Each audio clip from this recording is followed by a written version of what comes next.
Good morning, 大家早。Welcome to Taiwan. Welcome to Taipei Forum, Governor Huntsman, and my cordial welcome to you, Mrs. Huntsman and Gracie. 非常谢谢，非常欢迎你们到台湾来。I'd like to take this opportunity to thank all the participants for joining us today. In greeting Governor Huntsman and listening to his speech. From the podium here, I see former Vice Premier Wu Rongyi, and I see 3 former ambassadors to the U.S.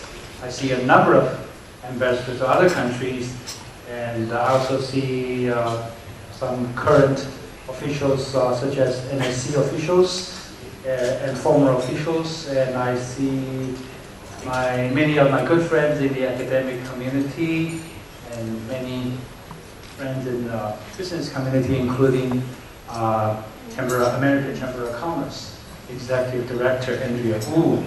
And welcome you all to join us today.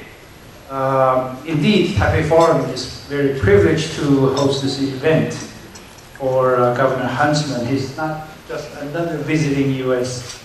dignitary. He's returning to Taiwan. It's his 回老家.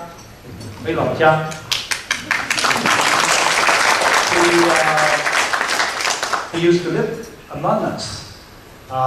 When he was, his first visit was the time when he was 19 years old.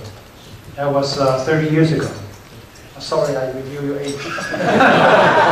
19 years old.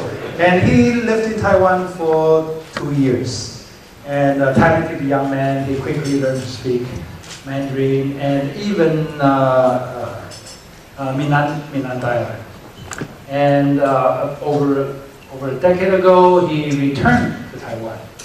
And this time, he came with a family, happily married, with at the time 5 or 6 children, and they lived in Tianmu for over a year.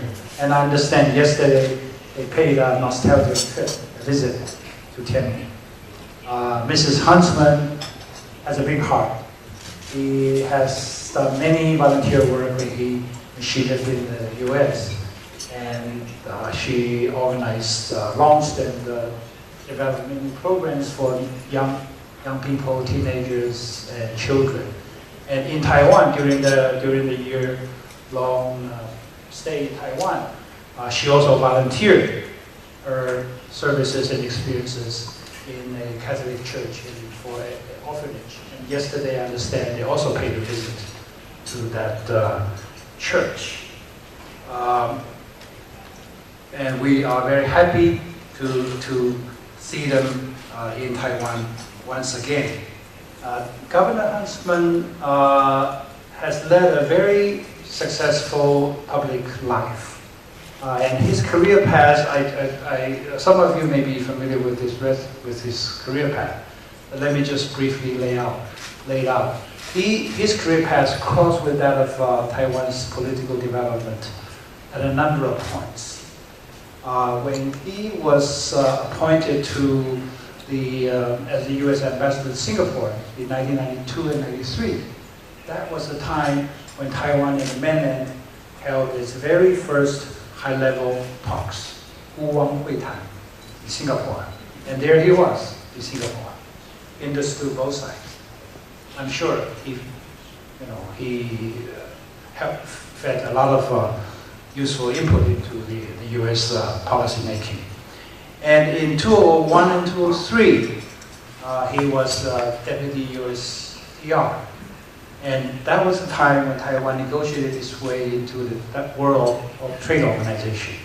I don't know the details, I'm not a trade person, but I'm sure in that position, Governor Huntsman must have helped really Taiwan through the door of WTO. And after that, he was asked by, then he ran for governorship in Utah. He was elected and he was re-elected as governor. And there he proved that he could also not only excel, not only in foreign affairs, but in managing domestic issues. Utah happens to be one of the most conservative states in the U.S. We all know that. And he managed to overcome many difficulties, many problems by cutting taxes, reducing waste, and improving the overall economy of the state of Utah. So he was re-elected with great margin. And then, all of a sudden, President Obama, a Democrat, decided to draft him into diplomatic service, a Republican, and put him in Beijing. And again, there, he served this country well, we all understand. And a year ago, he decided to run in Republican presidential primary. And there he shared his visions with the American public. So we are honored today that he's going to share his vision with us, especially the challenges and opportunities for U.S. in 2012 and beyond. And Governor Huntsman is generous that he would speak for some time, and then we'll have some Q&A. So please welcome and give him a big hand.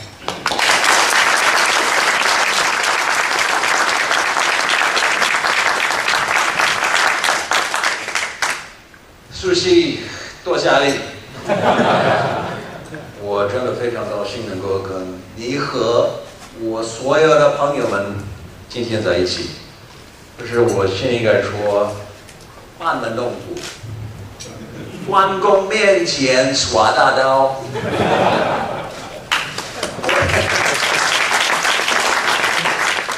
Or as Winston Churchill used to say, there's some things you just never do in life. You never kiss someone who's falling away from you. And you never climb a mountain that is leaning toward you. And you never speak to a group that is a whole lot smarter than you and knows a whole lot more about the subject matter than you do. I'm honored to be here. Mr. Chief, for your hospitality and your friendship. I'm very, very grateful. I'm also delighted to be here with Mary Kay, my wife, with whom I lived in Tianmu back in the 1980s. And because of her volunteer work at the Tianmu Jiao in Tianmu, volunteering with the orphans that were there, we somehow got this idea that bringing in someone who needed life and a little bit of hope into our own family was a good thing to do. And that led to our daughter, who is here today, Gracie May, coming into our family many years later. But the seeds were planted right in Tianmu, right at the Tianmu Jiaotan. And we're very, very grateful for the way in which that provided inspiration and a sense of goodness about humanity and ways in which you can make communities and lives better. Now, Gracie, 她就是扬州人。中国话有一句话说“扬州出美女”，你看她就知道了。She's very famous in Yangzhou, much more famous than the former U.S. ambassador. In fact, so famous was Gracie that they put her face on a stamp in China. And I said, Gracie, you don't know how lucky you are, how rare that is. You have to die, usually, for the most part, before you're put on a stamp. And here she was, at a very, very young age. Well, Suu Kyi mentioned that I've had the great fortune of intersecting during my life with Taiwan over and over again. And it's quite true. And I go back to 1979, 1979年, when I first came. Much different Taiwan. It was a tough time for all the reasons that everybody in this room is familiar with. There were no guarantees that the U.S. and Taiwan would be able to move forward in a productive successful way as we have seen since then. But because of leadership on both sides, different parties, a common view of security and stability, the United States and Taiwan flourished in 1979. I again lived here in 1987. 1987年 Mary Kay and I were living in Tianmu. And almost seemingly overnight, martial law was lifted. 25年以前. The press was freed up. Opposition political parties started to flourish. I was here on the streets watching it all play out. At the time I was doing business. And it was a remarkable transformation that I was able to witness and compare and contrast what I had seen in 1979. Do I know my way around Taipei? Yes, I know my way around Taipei. Last night at the foreign ministry, what did they give me to eat? They gave me 臭豆腐. 因为我就是告诉他们我最喜欢吃的东西就是臭豆腐。他们不相信我的话。But they brought me some 臭豆腐and it was the best that I'd had in a long while.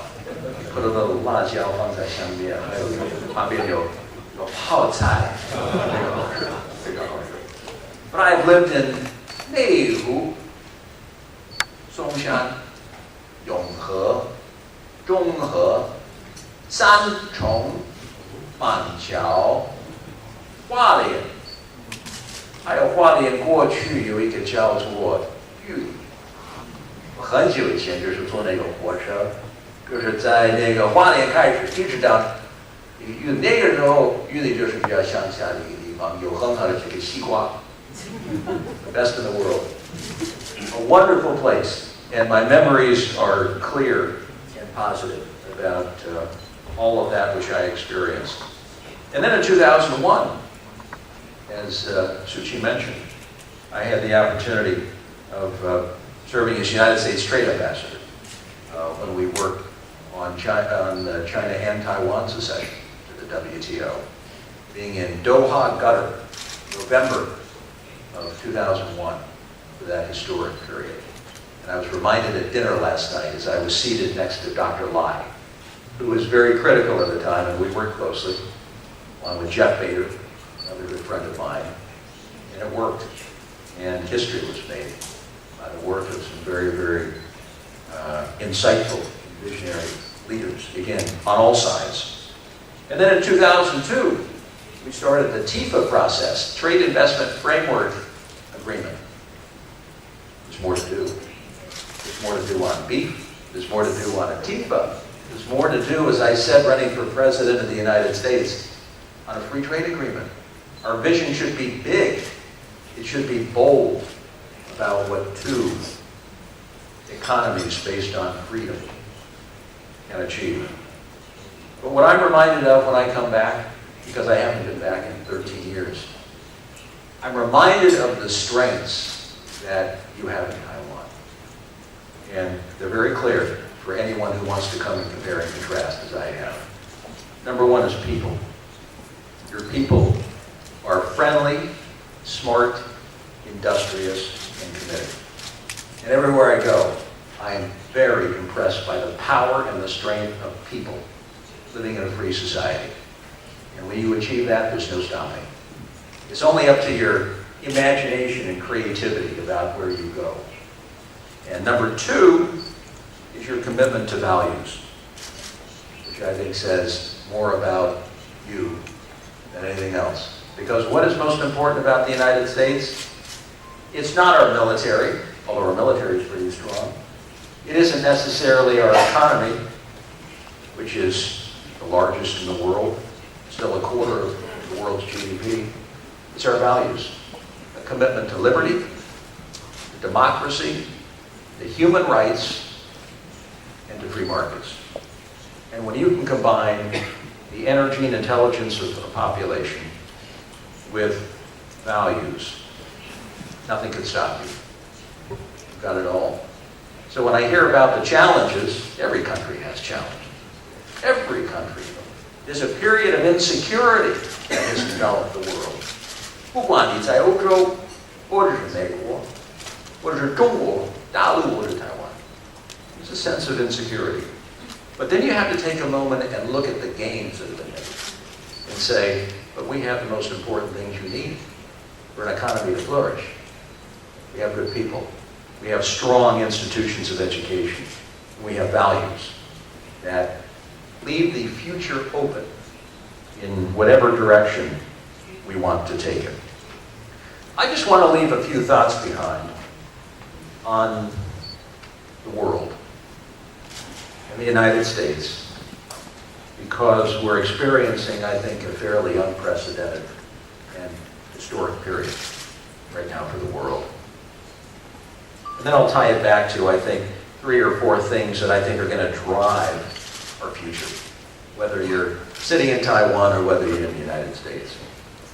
First, just a couple of thoughts on our place in history. The world seems to be locked in a vice grip of debt, fear, uncertainty, and transformation everywhere you go. This no longer is a black and white world that we're living in. There are increasingly shades of gray.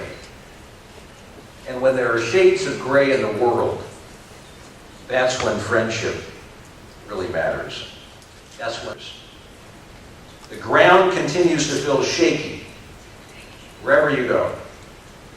The global economy seems to have gone from puzzles, as one scientist described a little while ago, which was defined by answers. In the old days, the puzzles had easy answers, easily definable. Now we've entered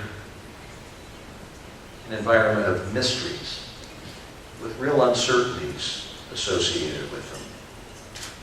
How should we read our moment in time as we all proceed together, regardless of which side of the Pacific you find yourself on?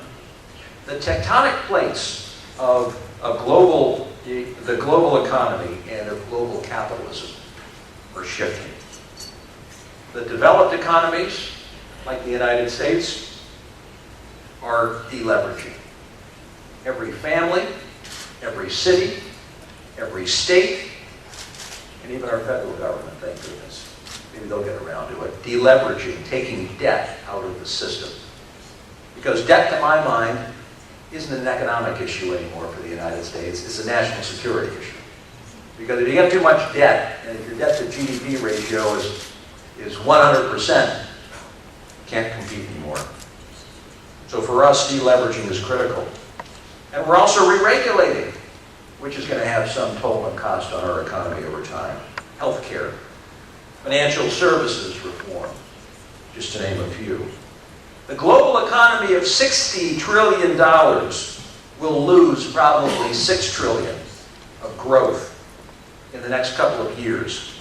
Mostly because of problems on the demand side of the balance sheet, because of fear, because of uncertainty, because of lack of a clear direction going forward.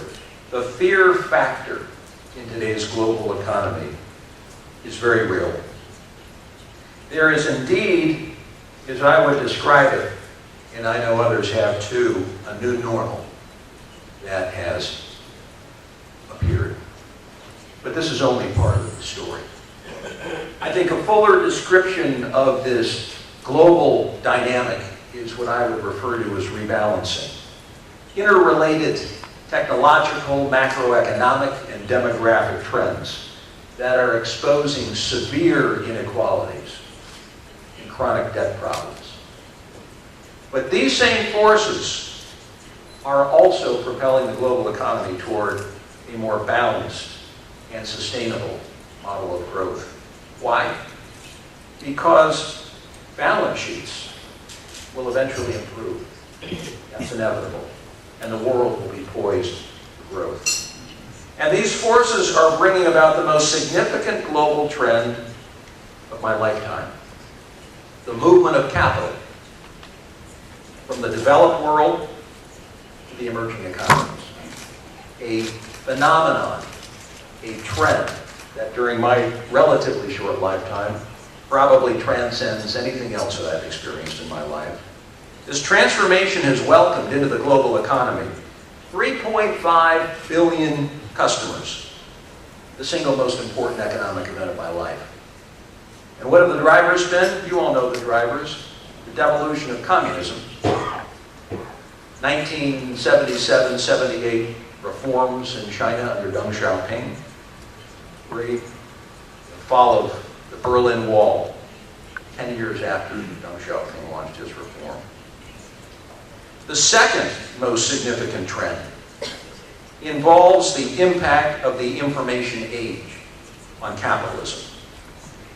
Innovations in computing, robotics, communication, medical services are all solving problems and extending our life well beyond what we ever thought would be achievable. And I've seen this firsthand as chairman of a cancer institute in the United States. But these same revolutionary achievements and breakthroughs are also permanently removing unskilled workers from the labor force and creating structural unemployment that hasn't been seen in generations. What is something I fear most in the United States going forward? Of course, I fear gridlock. I fear government's inability to make a decision, for heaven's sake. But I fear the structural unemployment, which is playing out. We need to keep an eye on it and be aware of it and address it. Another problem is the social, societal implications of our very rapid economic transformation, the political and societal shockwaves. There's an occupy everything movement these days, no matter where you are in the world. In other words, are we leaving people behind? As the pie gets bigger, more of the pieces are going to a smaller class of innovators and financiers. Look at the example of Apple, a company that everybody in this room knows well.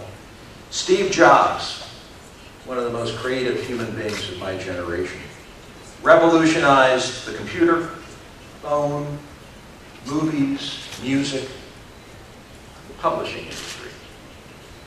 He, in the process, created $500 billion in market value. That today, $500 billion, accounts for 20% of U.S. retail sales growth in a recent quarterly report. One company, 20% of U.S. retail sales growth. Great for shareholders, but not good for labor, most of which is produced by semi-skilled workers, even from Foxconn, many are familiar with here. Soon to be robots, inevitably. Apple sold $128 billion worth of things last year, with only 63,000 employees. About $2 million per employee, when you look at it on a sales to employee ratio. That's triple the average for employee productivity in the United States, and 30 times that of McDonald's, which employs 400,000 people and generates $26 billion in sales per year, or $67,000 per worker. I'm here to tell you the trend in the United States and beyond will be more Apple and less McDonald's. And therefore, how do we prepare our workforces, our young people, for the reality of the information age and the impact that it is having on global capitalism, and the social shockwaves that will likely ensue if we're not on top of things? Well, back to the real world. I just want to share with you 4 things quickly. I know our time is somewhat limited. 4 things that I think are going to shape our world over the next few years. The United States, energy, China, and Europe. Let me start with the United States, where I understand they're having a elections soon.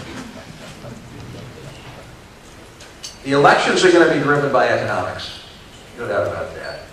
And the election will come down to probably 3 key states that will be absolutely critical in a Republican and Democratic contest that will be very steady, very close, I think all the way to the finish line. What we have in the United States, to be very honest with you, because I talked about this during my own run for the presidency, and as I tell people, I'm a failed candidate for the presidency, so you should put whatever I say in proper perspective. We have 3 deficits in America. We have a fiscal deficit that is very real. We have a trust deficit. And we have a confidence deficit in the United States.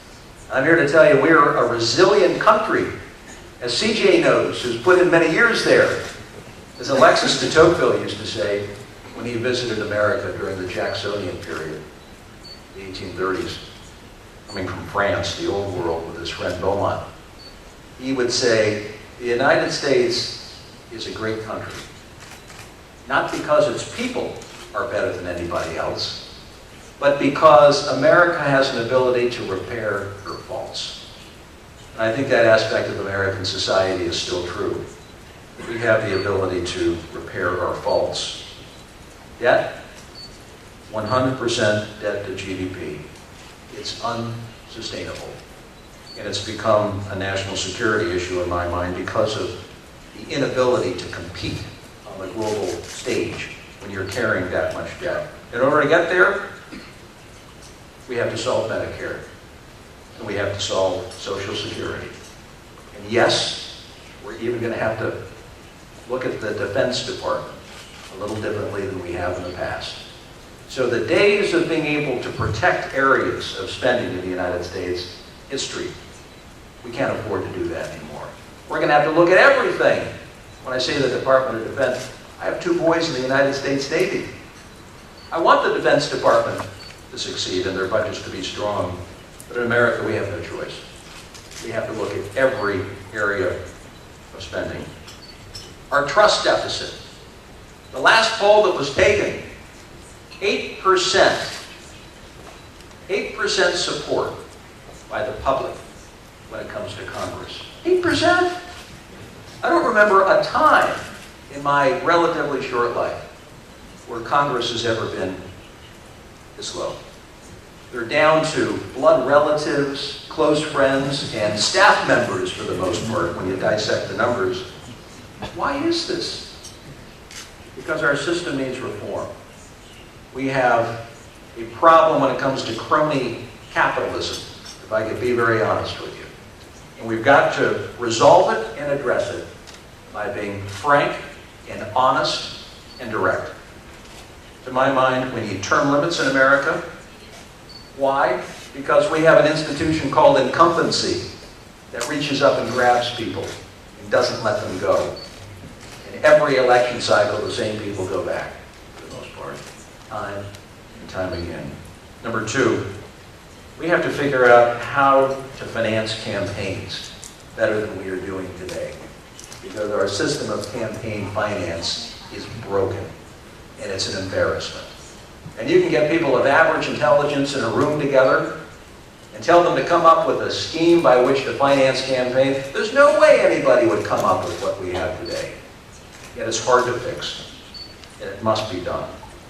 Things like not paying Congress until they can balance a budget. No business in their right mind would pay executives if they couldn't turn in a budget that was not properly balanced. Reform. We need basic reform issues on an agenda that will boost the way in which the average American voter sees their elected officials and begins to see their institutions of power. Confidence. We can regain our confidence. But it was very telling when I sat in a meeting in China with a very well-known minister on the economic side.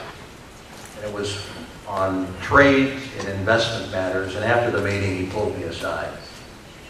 And he said, Ambassador Huntsman, he said, please tell your people in America not to lose their confidence.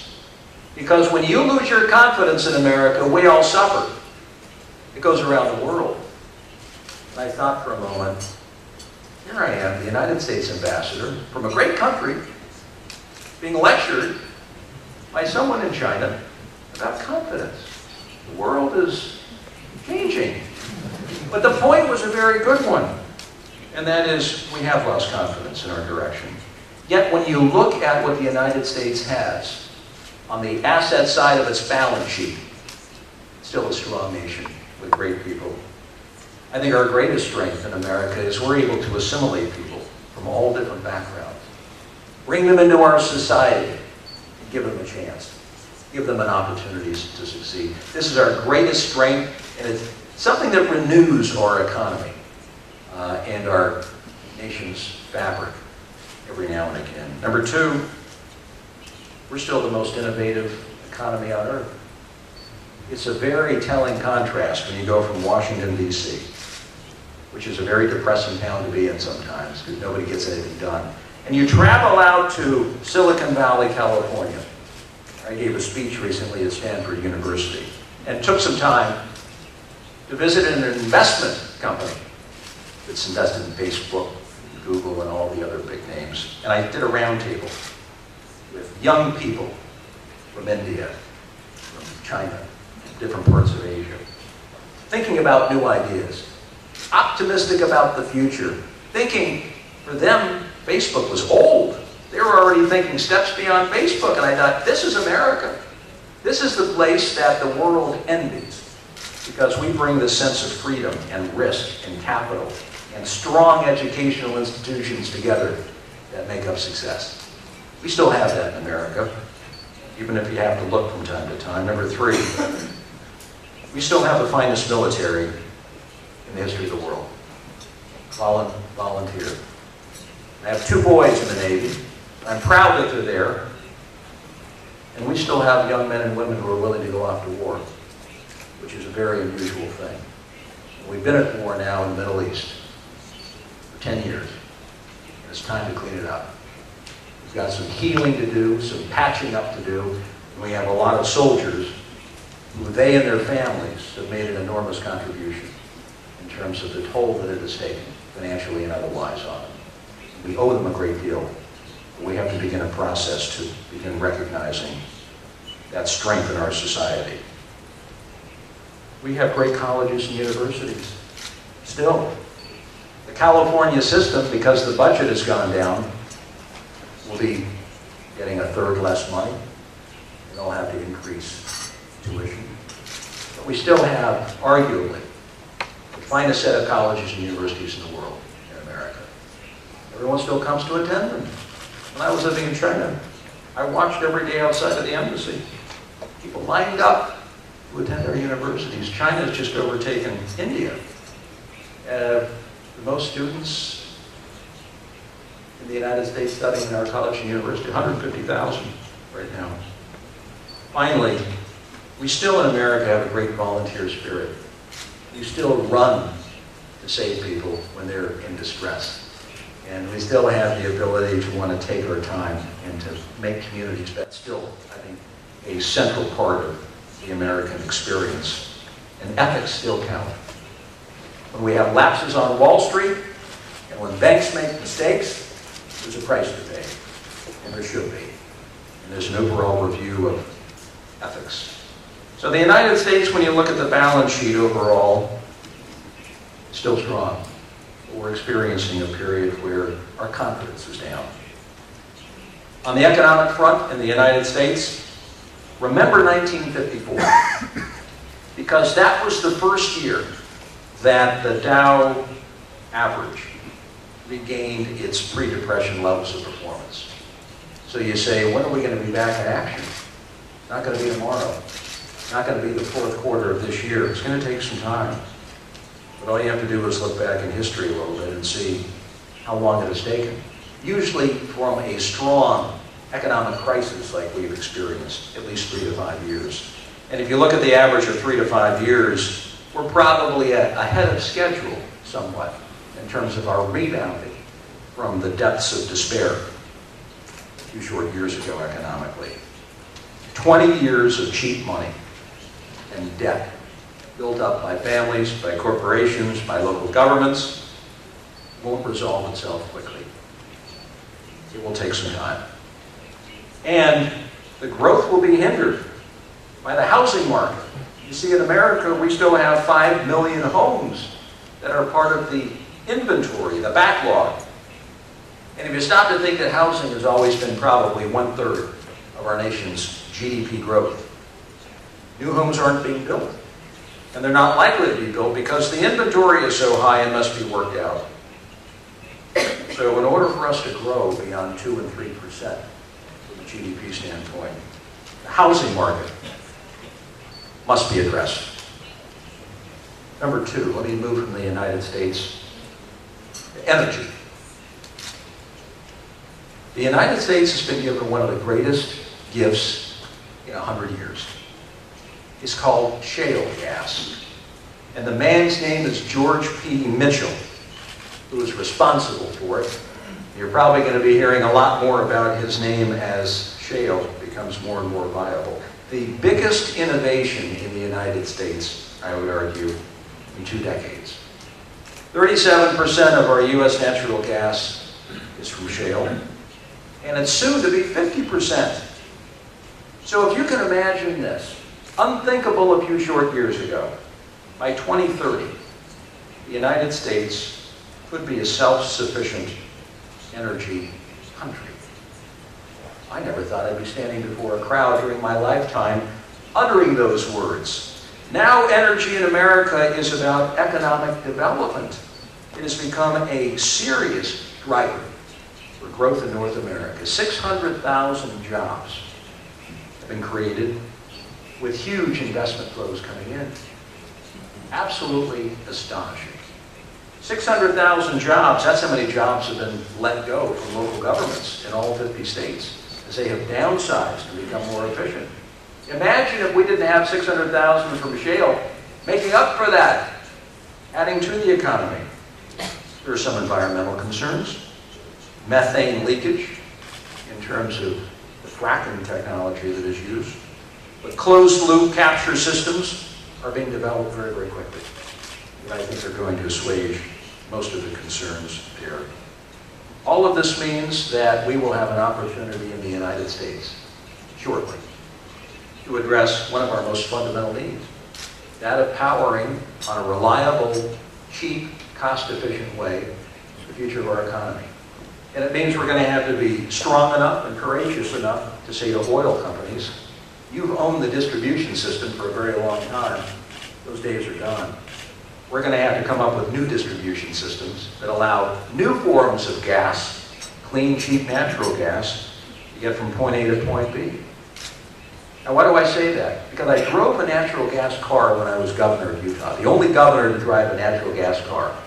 People thought I was crazy until on those radio programs, people would call the governor.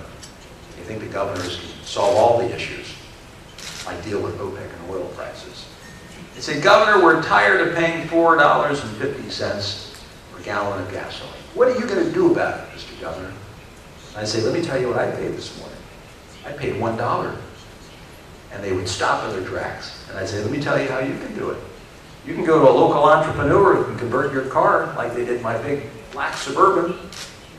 But the only thing lacking, I found, was a distribution network. And we started to address that. And we created a natural gas highway in our state that allowed for somebody to drive from Colorado all the way through to California with a natural gas car. It's easy to do. You just have to focus on it, make it a priority. So if you stop to think that the economic benefits of gas, which is $2 per MMBTU, the equivalent economically of $10 oil prices, not $90 or $100 oil prices, $10 oil prices that U.S. manufacturers are beginning to consider and transition into. The largest coal power plant is converted to gas in the United States. I'm on the board of Ford Motor Company. I'm also on the board of Caterpillar Corporation. They use a lot of gas. And they're thinking very radically in terms of this new energy economy that is upon us. All of this carries enormous strategic, military, and diplomatic implications for the world. And I can't even begin to describe what those are likely to be. Number three, let me just say a couple of comments about Europe. I'd have to say that the single most important step taken by Europe since the end of World War II, that of integration, is now very much in question. The European Monetary Union, I guess you can say the cart was put before the horse. I guess you could say that, in a sense, two people were going out to be married, and before they got married, they opened a joint bank account and started transacting business. And that's what we have now in Europe. You can't have an economic and a fiscal union without having a political union. And I'm not sure that a political union will ever be possible in Europe. In order for it to work, Europe will need to channel some of its sovereignty into a federal experiment. I'm not sure that's doable. It doesn't look promising. Investment into Europe last year was down 19%. This year, you can only imagine what that drop-off is going to be. NATO has, for the most part, demilitarized itself. I think Afghanistan will likely be the last major conflict that we will see. Europe could be on the doorstep of a prolonged, deep recession. In order for Europe to survive, I think a few things are probably going to have to be considered. Number one, inflation may need to be introduced by the European Central Bank. Number two, serious need to recapitalize and provide the banks a good old-fashioned stress test, like we've been through in the United States. Number three, Germany is going to have to step up its game, which, if you stop to think about it, is probably impossible. Because for Angela Merkel, it's not an economic issue anymore, it's a political issue. How do you sell, messaging-wise, the need to help reinforce or bail out weaker states in your neighborhood when you've gone through the same thing over the last 12 years? And you've survived, and you've succeeded. It becomes almost an impossible political task for Merkel. Or subsidies from the richer states are going to have to be made to the poorer states. And I'm not sure that's going to happen. We have that in the United States. That's part of the way that our fiscal union works. We have labor mobility in the United States. You need labor mobility for a fiscal union to work. You need to recognize the stronger states versus the poorer states. We don't talk about it a lot in the United States, but that's how our tax scheme works. In the end, the economic and political disparities among the member states may be too great. But in the short term, difficulties with Greece, Spain, with Italy, may create contagion for all of us to some degree, because we are all exposed to what is now playing out in Europe. Finally, let me just say a couple of things about China. Now, my first introduction to China was as a relatively young man. My first trip to China was with Ronald Reagan in the early 1980s, where I had a chance to see Deng Xiaoping and witness the reforms that he had embarked upon. And I thought a lot about the legacy of Deng Xiaoping, because that's coming to an end with the 18th Party Congress in October. Why is it coming to an end? It's coming to an end because the new leadership team was not chosen by Deng Xiaoping, not blessed by Deng Xiaoping. It's a new generation.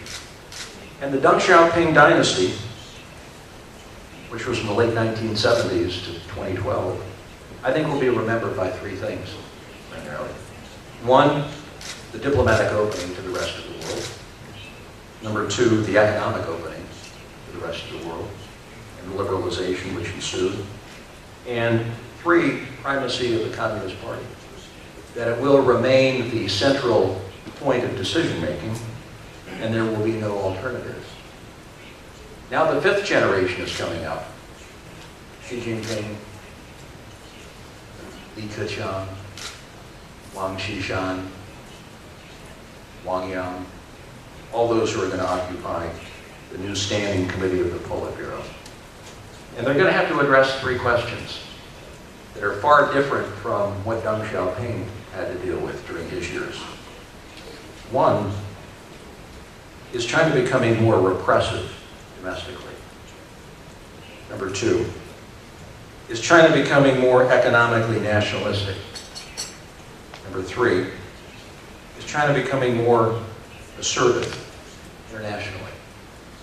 And there's some evidence to suggest that these are all very real questions that will have to be addressed by the fifth generation. Now, I have found that the fifth generation is different than the fourth generation.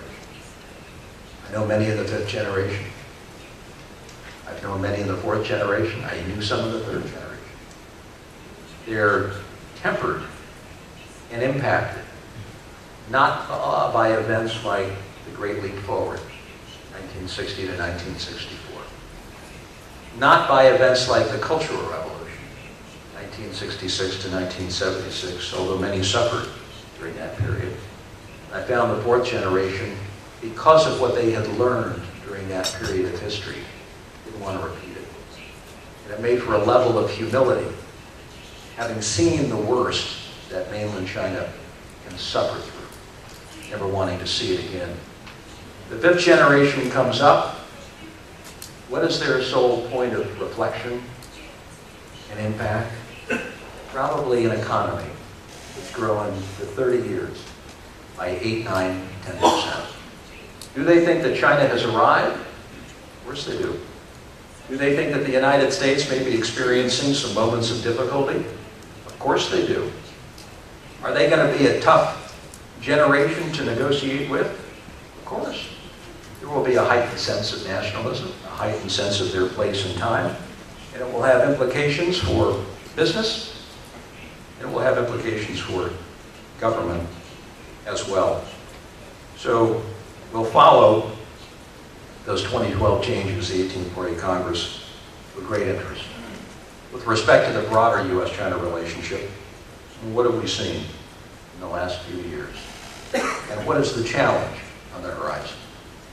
The U.S.-China relationship has gone from a bilateral relationship. It was based on all of the typical elements of bilateral relationship building, economics, regional security, culture, to a global relationship where the discussions are about North Korea, they're about Iran, they're about economic rebalancing in Europe, they're about Burma, they're about the South China Sea.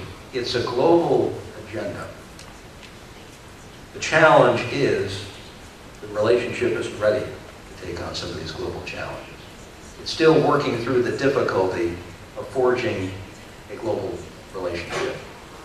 China has come up to the world stage, not yet prepared in every sense of the term, to deal with the responsibility and the leadership that comes with their position in the world. This will be the challenge for the United States going forward. How do you forge that relationship that would suggest that the U.S.-China relationship is more than a bilateral relationship? I will just end by this. I think the most important aspect of the U.S.-China relationship is America's ability to project her values. Because I think in the end, our economy will go up and down. We'll go through different presidents and different administrations. But our values should always remain the same. And we should be unafraid to articulate those values. They're about liberty, they're about democracy, they're about human rights, and they're about free markets. And we're only believable when we practice them ourselves at home. And we only have credibility when we can stand tall based upon our own successes in these particular areas. I was reminded just in conclusion of one visit I made, which brought all of this home. I went out to see a young woman by the name of Ni Yulan, who's a political dissident in China. And I followed her story and wanted to meet her. This is what I felt the United States ambassador should do. And she was in trouble, like a lot of people from time to time. And she had been tortured to the point where she couldn't walk. She was in bed in her apartment. No electricity, no heat, no internet connection. And I drove my car. I didn't drive it, I had a driver. They wouldn't let me drive. I drove my bicycle. In a large black armored Cadillac with the American flag on the front. And I drove down the alleyways outside of Beijing to this whole apartment building where she was living. I got out of the car and walked through some security people there. And I'll never forget the look that I got when I walked into her apartment building. She didn't have to say anything. I could see in her face. I could see in her eyes. The United States had arrived with values. Cared about her. It didn't mean anything politically. She was of no value politically. She was damaged. Yet she was trying to break through in terms of a broader conversation about basic human dignity and the worth of the individual. And I arrived, and it wasn't me. It was the United States that she saw walk in the room, because she teared up when she saw me. She could barely speak. And I knew exactly what was going on in her head. She was recognized, even through all the difficult days, months, and years that she had experienced. The United States still cared about her issues, because they went right to the core of our values in the United States. May it always be that way. May we always together share those values, which I think have made our people very, very strong, and sets us up nicely for a continued successful future. Thank you all so very much.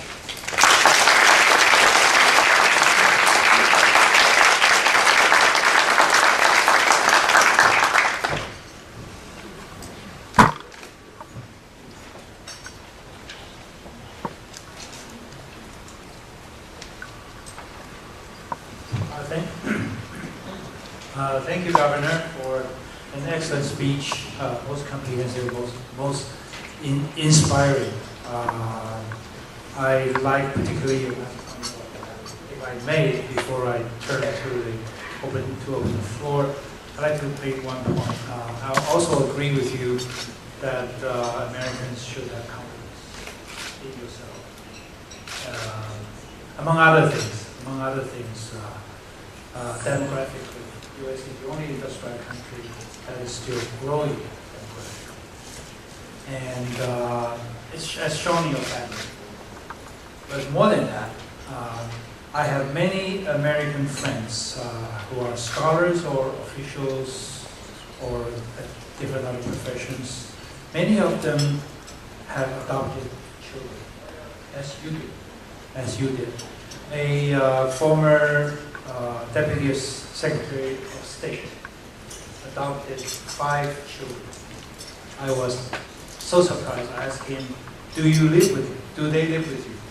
And he said, "Yes, all 5 live with him." And I think that's compassion, that's love, that's sympathy, it's the values. And big heart is what big countries are made of.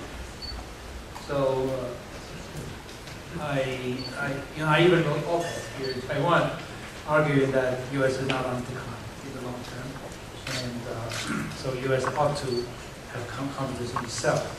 But that's my own personal view. I happened to have a chance to join Governor Huntsman in April at a World Forum. He was asked to give a keynote at dinner opening night, and his speech was as inspiring as this one. But believe me, his QA was even better. So please feel free, and it's a rare opportunity for us to meet him. He had been away from Taiwan for a long time, and been busy in public and in private. So please take advantage of the next half an hour and chat with our old friend. Please. Okay. Dr. Liang, economist of Zhonghua Economic Research, Zhonghua Institute of Economic Research. I think all of us, we agree that you just gave a very excellent speech, and we really learned a lot. And concerning with energy, you mentioned, I fully agree that the shale gas is really a quite important development of the United States.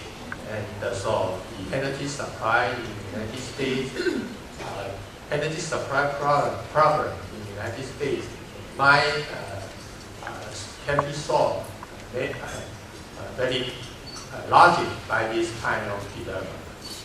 But still some problem is in energy, that is consumption. The energy efficiency in the United States is still not so good, and the greenhouse gas emission is still a big problem. So especially to cope with the climate change problem. I don't know what is your point? What is your point of view related with the recent U.S. government energy policy, especially the greenhouse gas reduction policy, whether that is correct, and what is your opinion? And you think in the future, is that possible U.S. will change its policy and comply with the UNFCCC like a Kyoto Protocol, join the similar scheme to limit the greenhouse gas reduction, greenhouse gas emission control in the United States. Thank you very much. Thank you for the question. To show you how the political dialogue is changing in America, this is the first question I've had on greenhouse gases, probably 1 year. People aren't talking about it in the United States. Why? Because the economy is weak, and there's no leadership leading out on it that wants to take a risk. So consequently, the talk is about jobs, it's about getting back on our feet economically, and not a lot about climate change, or emissions, or any kind of scheme that would allow us to move toward an improvement in that particular area. I'll just say a couple of things. First of all, I don't think you're going to see any movement in the United States until there's political leadership that recognizes that there is some value in moving in this direction and in addressing it head on. Number two, I think the movement toward, let me just say, I was alone on the stage of Republican candidates for the presidency when I said I defer to science when it comes to climate change. And if there are 99 out of 100 climatologists who say that there's something happening, and we might want to recognize that and address it from a public policy standpoint, I say that's good enough for me. No one in Congress that I know of is an expert. I don't know of any physicists in Congress. Yet it's become a great source of political discussion and speculation where, let me put it this way, if the Cancer Institute that I'm chairman of, you had 99 out of 100 oncologists who came to you and said, for prostate cancer, we're going to recommend the following course of treatment, everyone would say, the community has spoken. Maybe we should pay a little bit of attention. But there's something different in this particular area. It's become a very thorny issue politically. So while no one is talking about it, it's very interesting to note that progress has been made, all by itself. Why is that? Because of the movement more toward natural gas and the 50% lessened emissions that come from natural gas. So if we were to come up with a plan 5 years ago on reducing emissions without the advent of natural gas, I would argue that we wouldn't be nearly as far along as we are today with natural gas. So I think that all by itself is going to be a very significant driver and contributor to cleaning up our air and improving our quality of life, because it also becomes a health issue for a lot of people in certain parts of the United States. I knew that well being governor. The second point I would make is it's really hard to make progress on this issue unless you're willing to deal on a global basis, because everybody's downstream from somebody else. And when we would wake up in the state of Utah, which is inland from California, and our skies would be polluted by emissions from China and India, which get caught up in the jet stream and taken right across the Pacific Ocean, you know that you're living in a global environment. And everyone's impacted by the actions and the decisions of other people. So for the United States to take action, leadership is one thing. Two, coming up with a workable plan is another. And I think that's only doable if you've got the key emitters engaged. Now, by that I would refer to China as being a key emitter. We all know the numbers today. And we're only going to be able to do that if we get our scientific communities together and begin to harmonize the data that we're all looking at. So what struck me when I was governor, trying to get Western governors, when I used to chair the Western Governors Association, get governors focused on some of these issues, we found very quickly that the only way we could get moving was to bring China into the conversation. And then it became very apparent that we were both reading from different scientific texts. So you have the physicists, the climatologists, the atmospheric scientists in the United States who are reading different data than they're reading in China. And I argued at the time, as I did as ambassador, that we should start with just the basics. Let's start exchanging our scientific communities and harmonizing the data that allows us to understand what's being emitted, how much is being emitted, and what in fact are the results of those emissions, because you can't get to policy solutions until you have a common benchmarking. You can diagnose the problem, right? So I would say that initially it's going to take some sort of joint effort on the part of the American and Chinese scientific communities. And there are certain professional groups who can do this, to begin benchmarking what the data means, how it's affecting our populations and our communities, how it's impacting the broader environment, and then begin to talk about solutions longer term. I think we're ways off. Thank you. One moment, I see his hand over there. Is that, I'm sorry, the spotlight is too short. Dr. Song? Dr. Song Yan Hui of the academic community. Thank you, Chairman Su, Governor Huntsman. My name is Yin Song from Academia Sinica. I have two sets of questions related to foreign policy, which, in my opinion, are important challenges and opportunities for the United States in the year 2012. The first set of questions is about U.S. accession to the Law of the Convention. Do you support or oppose U.S. accession to the 1982 United Nations Convention on the Law of the Sea? Do you think it's possible for the U.S. to become a party to that convention after the November election?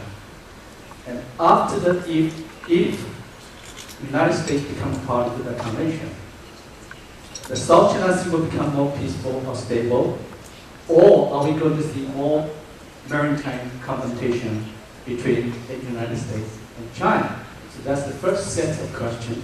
Second set of questions, the South China Sea disputes, in my opinion again, are important challenges and opportunities for both the United States and the Ma administration. Do you think the Ma administration should side with the United States, or with mainland China, or with both to handle the South China Sea dispute? Thank you. These are thorny issues. I could find myself in deep, deep trouble depending upon how I answer. I'm glad my wife is here to save me if I find myself in such a dilemma. First, with two sons in the United States Navy, I'd have to say that if I didn't subscribe to the law of the seas, they would probably disown me. Because it has been talked about and vetted and put on the table, administration after administration. Congress, of course, with the treaty, has to take action. The Senate does specifically. I believe that Ronald Reagan was the last president who actually said he would support it and to move forward. For purposes of having a framework for discussion, not that you're going to solve any of the sovereignty issues. That won't be the result. But you begin with a framework that begins to spell out the fundamentals, the geographic claims, the territorial understandings that I think are critically important in this very arcane and murky area of maritime and sea law. So that would be my first answer to you. Second, I'm not sure that we're going to have any solution on the disputed islands, whether you're looking at the South China Sea, whether you're looking at Diaoyu Islands or Senkaku. I don't think anyone in this room will be alive when a resolution is found. I'm just a realist. So what do you have to do in that case? You have to manage it. You have to exert diplomacy. You have to engage in confidence-building measures, and you have to come up with a code of conduct. You have to come up with a code of conduct that will hold you temporarily as you move into the future, that will allow you to resolve disputes, that will sort out some of the issues regarding natural resources, which will be very, very important. And I suspect that we'll begin to see some early answers on a code of conduct arrangement coming out of ASEAN. Now I say that because I think ASEAN is a little bit ahead as a political grouping on this particular issue, given the urgency of the Vietnam's claim and the tension that surrounds that ongoing dispute, to say nothing of the Philippines.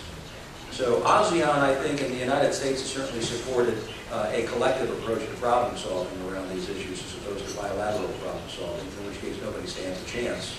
So I'm very curious to see what comes out of the problem solving in ASEAN, in the development of a code of conduct, because I think what we learn from that through ASEAN will be applicable in Northeast Asia, because the issues will be the same, and I think they will be just as relevant. But I'm not sanguine at all that we're going to come up with any kind of answer short term, because you're dealing with the most intractable issues of international politics. Whenever you have sovereignty, ethnicity, religion at play, you've got challenges that are sometimes unresolvable. And in this case, you have at least one of the three. You have sovereignty that is never easy to resolve. You'll never find a conclusive answer to this.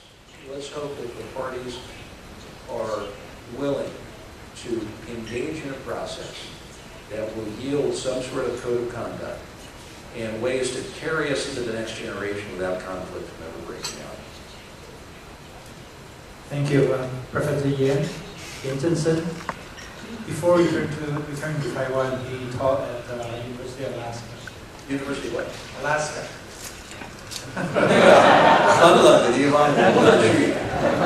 Okay. My question is much easier. I think it's on domestic politics. When you were in the primary, we know there were a lot of other candidates keep emerging to challenge Romney. First you have Bachmann, then you have King, then you have Perry and Gingrich, and eventually Santorum. And your number was about to pick up after New Hampshire, and then you quit. So my question is, like, every other candidate seemed to be an alternative. And when you were about to, emerge as the alternative, you stopped. Why? Okay, so that's my first question. And then the second question is really after, with great vision, with your articulation of all the future of America, will you run again next time? My wife, Mary Kay, told me at the beginning of our journey, she said, let me make something very clear. If you pander, and if you sign any of those damn pledges, I will leave you. So I knew the rules of the road were set from the very beginning. But it was a fascinating journey in the sense that without wearing the shoes of a candidate, it's very hard to understand the process in the early primary states and why things kind of play out as they do. I would argue that you've got to be a little crazy to run for president once, and probably very crazy to run twice. I don't know that I'm very crazy, or a little crazy, but we've learned a lot about it. And here's what we've learned. We've learned that you have to start early. Everyone in the race had an early start. I've learned that you've got to raise a whole lot of money, which I think is ruinous to the American political system, quite frankly. That has to be fixed. And the one thing that I would do if ever I were elected president, I would engage in reform that fixed the way we finance campaigns and these super PACs that are taking our democracy away. And I would move toward things like term limits, closing the revolving door for members of Congress who move out into the lobbying profession. And you wonder why Americans don't believe in Congress anymore. For all these reasons and more. So you have to start early. You have to raise money early to scare off people and to be formidable. Then you have to decide if you're going to be competitive in Iowa and in South Carolina and in New Hampshire. Now, we got a late start, and I looked at the map. And I said, here's Iowa. Iowa's full of a lot of farmers, a lot of soybean farmers. And they get some money from the government in the form of subsidies. I don't like that. I said very early on that I don't believe in subsidies to soybean farmers. And all the soybean farmers in Iowa said, no to Huntsman. And I said, well, I can do what the other candidates have done, Romney and the others, and I can go from one answer to another, depending upon what year I'm running. I'm not going to do that. My wife would leave me. I'm not going to do that. So if you're going to be consistent, then you have to suffer the implications. And I wasn't in favor of subsidies. For a very conservative Christian base, I was in favor of civil unions for gays and lesbians, which was unique in the Republican field. They didn't like that. They didn't like some of my positions on the environment, even though in my state, we become #1 in job creation. We became the #1 fastest growing state in America, the best economy, and voted by the Pew Center in America, the best managed state in America. They didn't care about any of that. It's, are you willing to meet our litmus tests, sign pledges? We sign a pledge that you will do. I wouldn't sign any pledges. No way, I don't do that. But I believe that the people who elect you deserve your full time and attention, and not special interest groups who try to wrap you up. So Iowa was a no-go. And I didn't want to put money there.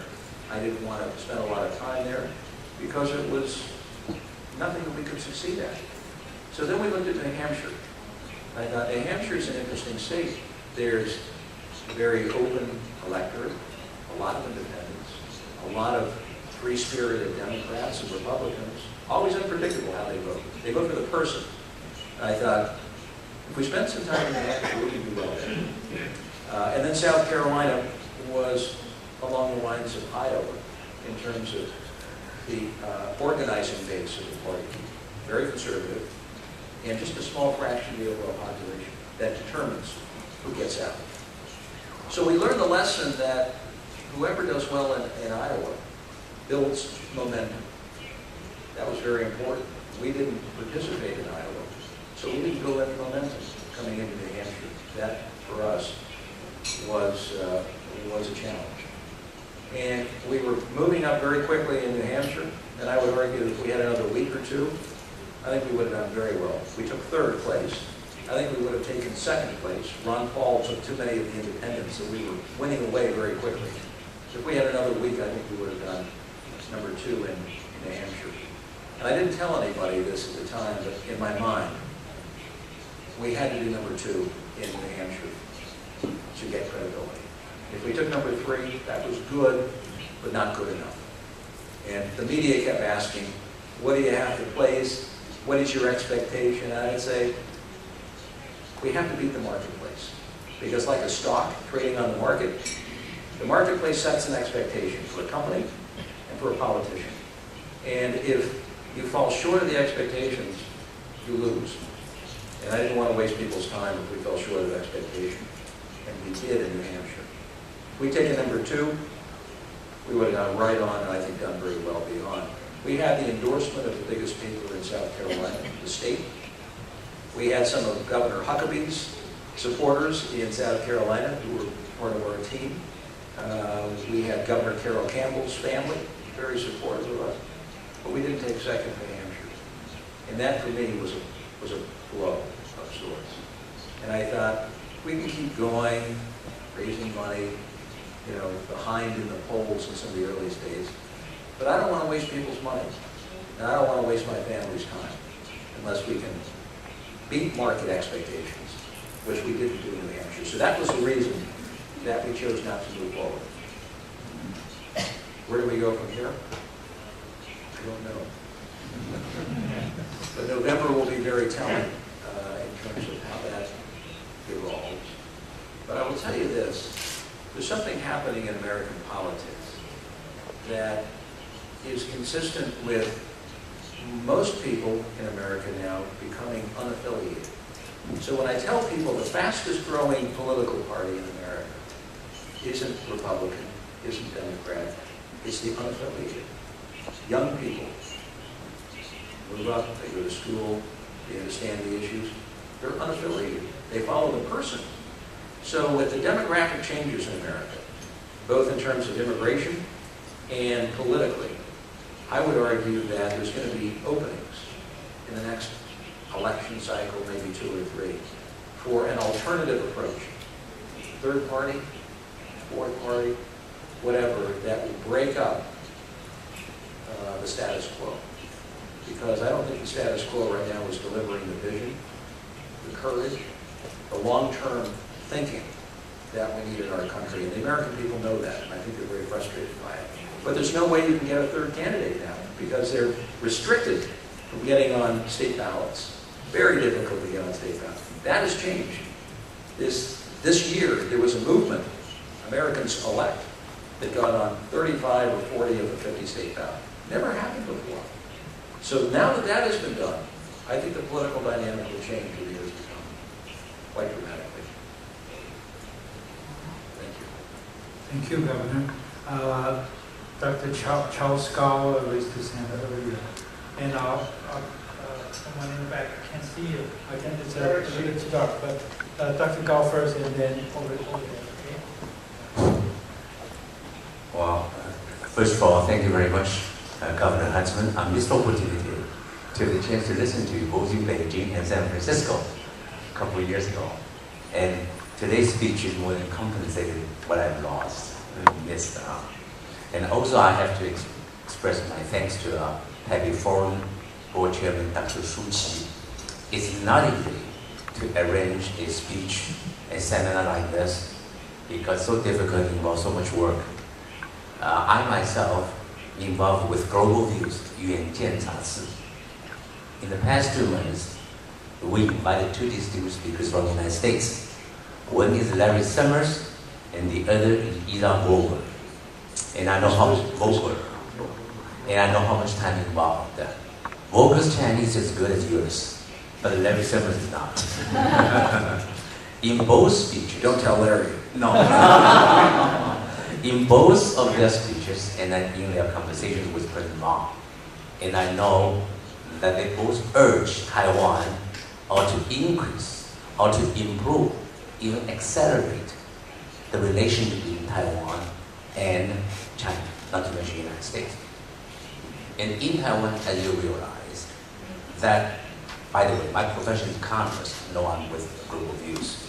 In my view as economist, time is not on the side of Taiwan. For the interest of Taiwan, for the interest of Taiwan alone, we ought to do more with China, not less. But Taiwan is a democratic society, and it takes bipartisan. It takes the cooperation of the other party. Now, KMT is in power, but DPP certainly has enough power to make it difficult. So my question is to ask you today, is because we do have bipartisan leadership here. My question today is from your vantage point of view, as a such faithful good friend to Taiwan, you think the government, I don't care if it's my government or it's DPP government, You think the government in power ought to accelerate or to improve the relation with China, or ought to control or to make it less? Thank you. Progress on these issues. The issues become more and more difficult. There were no issues before because there's no discussion, nothing to talk about, nothing to do. And now there's a lot going on, and of course it's going to become, with each step and each year, more and more difficult.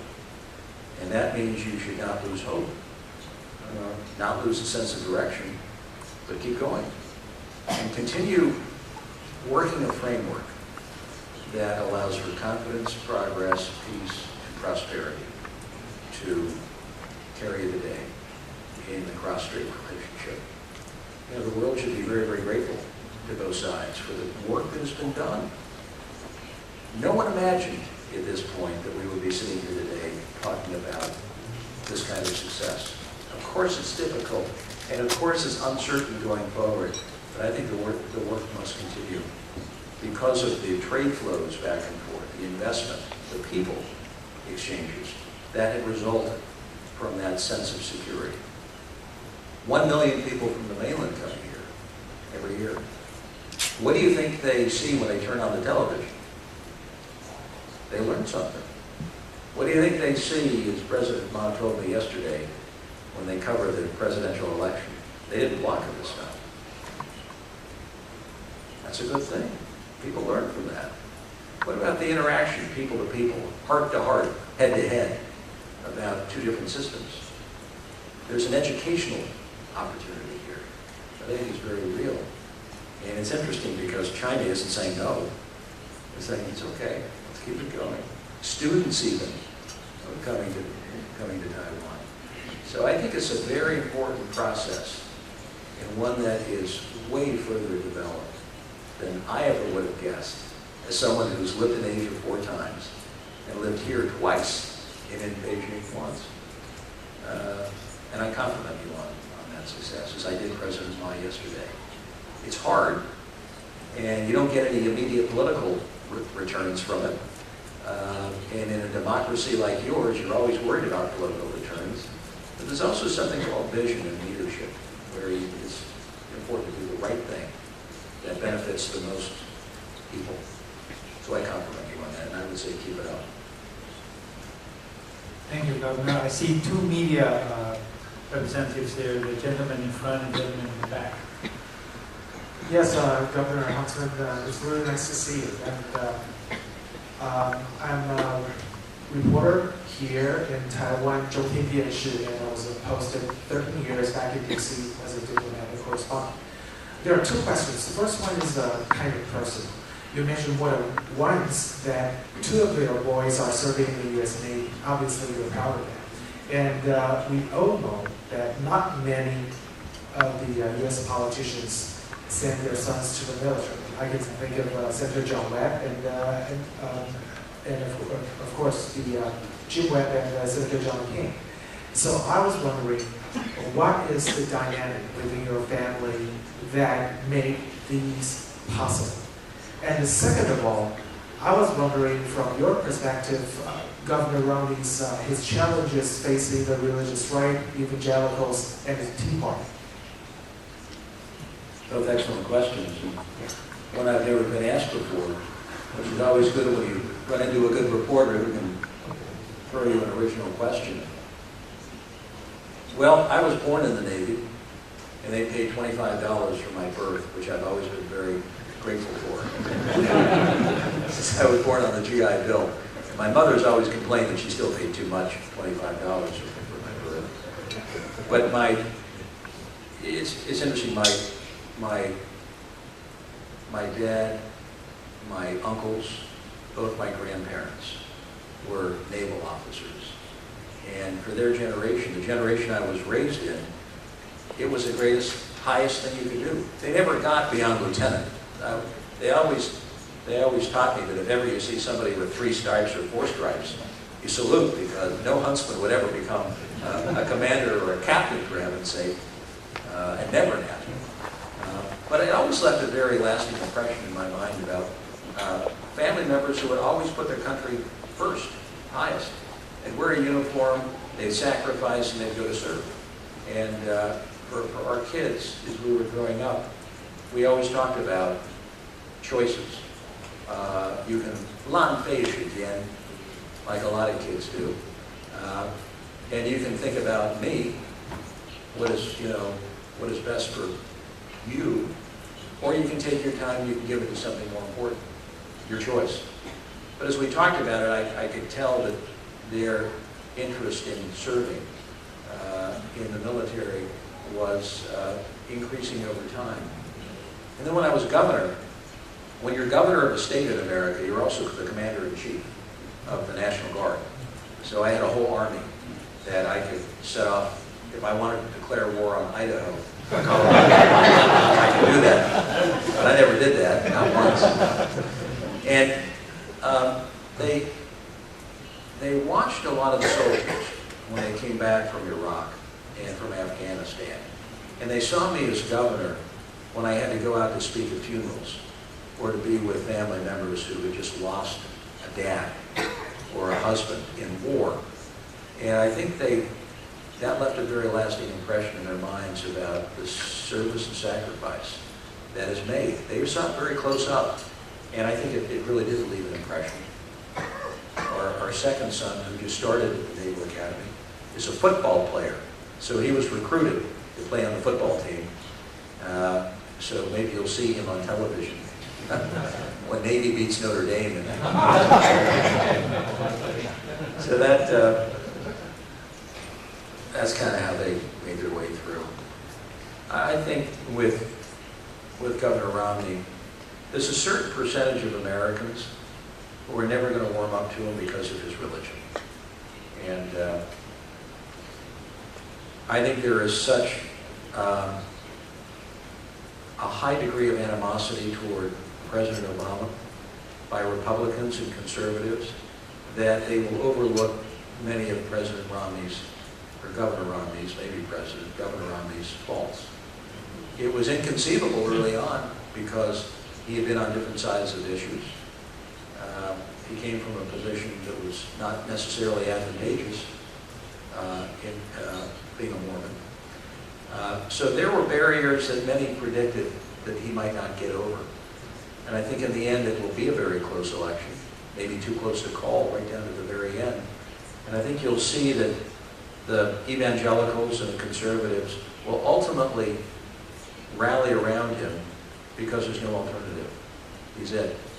And then the question will be, who gets the independents? Who gets the large number of roaming voters? They voted for Obama last time. Their minds are open. They might vote for somebody else this time. They're neither Republican nor Democrat. They vote for the person. And they're up for grabs. And I would say that the Republicans must do a better job in messaging in ways that speak to minority populations, recent immigrant populations, women, and youth. Those are three critically important independent blocks of voters that are still roaming around out there. So far as I can tell, they haven't really decided. And I think that will go down to the very end in terms of ultimately how the race is won or lost for President Obama. If he loses, it will be because he failed to get the large group that he won 4 years ago, that independent group that I talked about. He won them in high percentages. And if he doesn't win this time, it will be because he lost that very group. And they will be so disenchanted they will flee. Thank you. Yeah, the gentleman far back. Please identify yourself. 我看不清楚，请自我介紹。 Thank you. Thank you, the correspondent of Radio Free Asia. And at the end of your speech, you just talked about Yulan, the political dissident. And also, most of us remember during the period of Jasmine Revolution, the crowd gathered in Wang Fuji Street. You were there too. So how do you think about the human rights in China, human rights status in China? And could any possibility of improvement in the next leadership of Xi Jinping? Thank you. I think there's a very healthy conversation taking place in China. not one necessarily that the party expected to happen, but it's being driven by 600 million internet users and 90 million bloggers and a lot of young people who have access to information like never before, who are talking more about these issues, and they're pushing the envelope, as they say. I think the best way for the United States to handle human rights, it should never be a discussion or a decision of should we or should we not talk about human rights. Of course we should talk about human. That's core to who we are as people, and it always has been. And when America shines her light, it moves the world. It inspires the world. When we close up and we decide that for whatever reason we're not going to speak on the issues that made us who we are as people in my country, then I think we do ourselves a disservice. And that's never a good thing. So I'd say that what is America's brand? What is America famous for in the world? I think our brand very much is liberty, democracy, and human rights and free markets. Now we're still trying to figure out how best to practice all of those, because you never reach the perfect endpoint, but we've tried for 200 plus years to perfect that which our founding fathers gave to us by way of an incredible design. And it's also a system and values that have inspired the world. And I'd say that the world is a better, safer place for the most part because of some of these fundamental values. So I would argue that the U.S. should always handle human rights, obviously in ways that are sensitive, in ways that take into account local customs and traditions, and how the word is even translated. Because I know in some languages when you translate human rights, it comes out differently, and it's processed in the minds of people differently. But we should always hold true to those core values. And I think we're always stronger when we do, and we always regret when we don't at some point later on. Thank you. Thank you, Governor. I think the time is really running out. So we ought to give last word to Lee. Even though I only see your back. Please identify yourself. 你好，我是联合报名部的陈怡秀。那我想请问一下，您对于弃台论有什么样的看法？那您是支持还是反对？谢谢。对什么有看法？弃台论。弃台论。你可不可以帮给我翻译？我听不太清楚。She's representing United Daily News, and she's asking if you could comment on the some remarks made by some people in the States now who are talking about abandoning Taiwan. People like Owen Brzezinski, Admiral Owen Brzezinski, and they were talking about that Taiwan's too much a mess, too much trouble. So we should make a deal with China. Apparently you haven't heard about that. I know, I haven't. But there will always be give and take in any relationship. And I'll get back to where I started. And that is, what are the assets of the United States and what are the assets of Taiwan? They're very clear. People and values. Doesn't matter what you do politically on the outside, so long as you can maximize the two greatest strengths that any country can have. Human capacity and values that now allow those people to maximize their talents and abilities and creativity. You've got what it takes. And I think those who share values will always be comparing notes and always be trading and always be investing and always be exchanging people on a friendly basis, because we share too much in common. So I hear the talk, but I also understand that there's an underlying strength that has held us together as people that is very real. Thank you. Thank you, Governor. I'm afraid I have to wrap up this event. Time is running out, actually. Governor and Mary Kay have a lunch to go to, and we ought to give them some time to rest a bit. And I'd like to thank Governor again for this excellent speech, very insightful, very comprehensive, and very inspiring. I learned a great deal.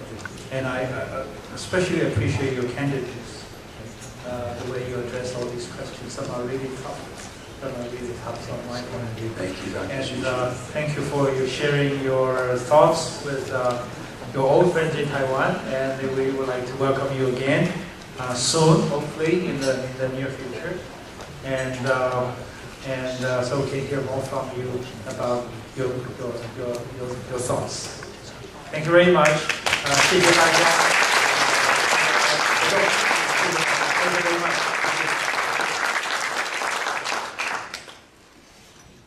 谢谢各位。